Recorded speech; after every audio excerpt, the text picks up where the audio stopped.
दुलाराय भारत हादरनि खना खनला जायगाफ्रावनो गोसारनानै दं बर' हारिया। बेनि गेजेराव आसामनि नसुंसे हादर बांलादेशनि सिमायाव दं मैखोम बर'फोरनि थानाय गामि।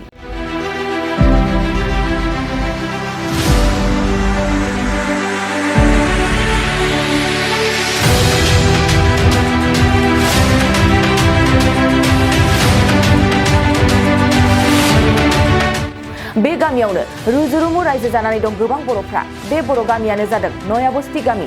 बांलादेशनि सिमा सेराव थानाय बर' फिसाफ्रा जेरैथिंबो जेंना दंब्लाबो नाथाय जेंनानि गेजेरजों सौसिनानै संसार जागासिनो नयाबस्ति गामिनि बर' सुबुंफ्रा। बे गामियाव खमैबो 1000नि सायाव सुबुं अनजिमा दं। दिनैनि समाव नयाबस्ति गामिनि बर' सुबुंफोरखौ गावनि राव हारिमु खौसेथि आरो गोख्रों खालामनो थांखिजों गोदान आफाद दानानै होदों दुलाराय मेघालय बर' अनसाय गौथुमा। बे आफादाव माखासे सुबुंफोरखौ बिबान होनाय जादों होननानै मिथिनो मोन्दों। नाथाय आथिखालाव गोबां बर'फोर थानाय नयाबस्ति गामिनि थासारिया माबादि? थारैनो रायखांनाया गोनांदि भारत बांलादेशनि सिमायाव थानाय नयाबस्ति गामिया मैखोम बर'फोरनि थानाय दरसे गामि। बे गामियाव दं 1000निबो बांसिन बर' सुबुंफोर। मख'जाथावदि बे नयाबस्ति गामिनि थासारिफोरखौ संदाननो थाखाय थांनाय बोसोराव बड'लेण्ड बुब्लिनि गाहाय सुजुगिरि राकेश रामसियारि आरो बड'लेण्ड रादाबनि गाहाय सुजुगिरि मैखोम बसुमतारीजों लोगोसे मोनसे थान्दै हानजाया खौरां लाहैदोंमोन।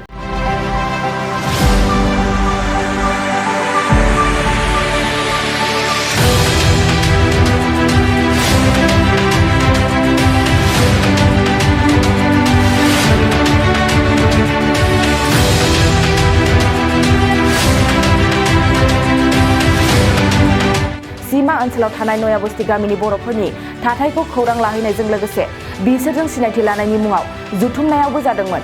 बे समाव बड'लेण्ड बुब्लिनि मोनसे खौरां।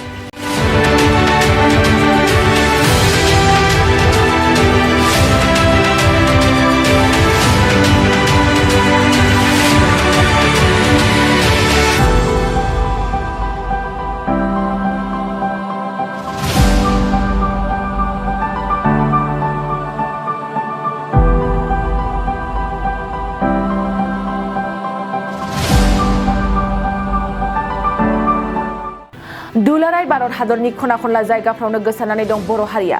बेनि गेजेराव आसामनि नसुंसे हादर बांलादेशनि सिमायाव दं मैखोम बर'फोरनि थानाय गामि।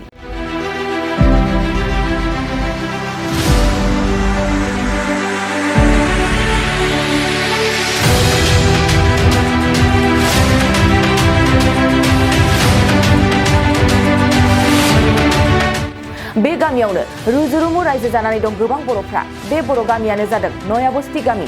बांलादेशनि सिमा सेराव थानाय बर' फिसाफ्रा जेरैथिंबो जेंना दंब्लाबो नाथाय जेंनानि गेजेरजों सौसिनानै संसार जागासिनो नयाबस्ति गामिनि बर' सुबुंफ्रा। बे गामियाव खमैबो 1000नि सायाव सुबुं अनजिमा दं। दिनैनि समाव नयाबस्ति गामिनि बर' सुबुंफोरखौ गावनि राव हारिमु खौसेथि आरो गोख्रों खालामनो थांखिजों गोदान आफाद दानानै होदों दुलाराय मेघालय बर' अनसाय गौथुमा। बे आफादाव माखासे सुबुंफोरखौ बिबान होनाय जादों होननानै मिथिनो मोन्दों। नाथाय आथिखालाव गोबां बर'फोर थानाय नयाबस्ति गामिनि थासारिया माबादि? थारैनो रायखांनाया गोनांदि भारत बांलादेशनि सिमायाव थानाय नयाबस्ति गामिया मैखोम बर'फोरनि थानाय दरसे गामि। बे गामियाव दं 1000निबो बांसिन बर' सुबुंफोर। मख'जाथावदि बे नयाबस्ति गामिनि थासारिफोरखौ संदाननो थाखाय थांनाय बोसोराव बड'लेण्ड बुब्लिनि गाहाय सुजुगिरि राकेश रामसियारि आरो बड'लेण्ड रादाबनि गाहाय सुजुगिरि मैखोम बसुमतारीजों लोगोसे मोनसे थान्दै हानजाया खौरां लाहैदोंमोन।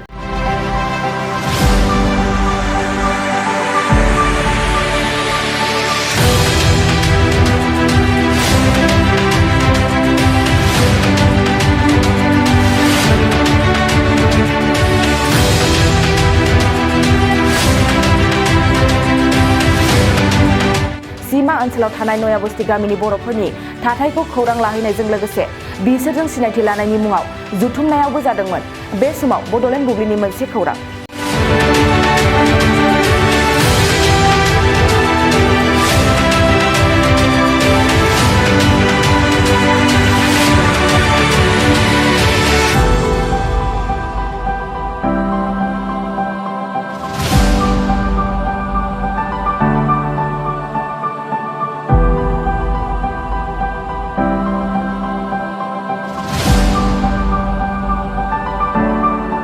नोंथाङा सानाय सुनाय बेरामनि जेंनायाव गोग्लैदों नामा? जुदि नोंथाङा सानाय सुनाय दंब्ला जिंगा सिनांगौ गैया। चिरां जिल्लानि बेंटल गेट साफागुरियाव दायो एसआइ निउर' थेरापि सेन्टार दंसै। बे थेरापि सेन्टाराव नोंथाङा गोरलैयैनो देहानि सानाय सुनायखौ फाहामथाय लानो हागोन। बे आथिं सानायानो जाग्रोदों, ओमफ्राय जानाया एसे सिगांनिफ्रायनो जाखादों, ओमफ्राय बिदिनो गुबुन गुबुन मुलि जाबाबायदों, ओमफ्राय हामाखै। दिनैनि ट्रिटमेन्टआ आङो एसे मोजां मोनसिनबाय। जेरै सिं सानाय, आफादावरि सानाय, मोदोम जरा सानाय, आइजोफोरनि जेंना, खर' सानाय बायदि बेरामखौ फाहामनाय जायो। लोगोसेयैनो बे सेन्टाराव थानानै फाहामथाय लानो हानायनिबो सुबिदा खालामदों। नोंथांमोनहा एसआइ निउर' थेरापि सेन्टाराव फाहामथाय लानो गोसो दंब्ला नैबे मबाइल नम्बर 7620160459 नङाब्ला 9476977956 आव थोंजों सुलाद लानो हागोन।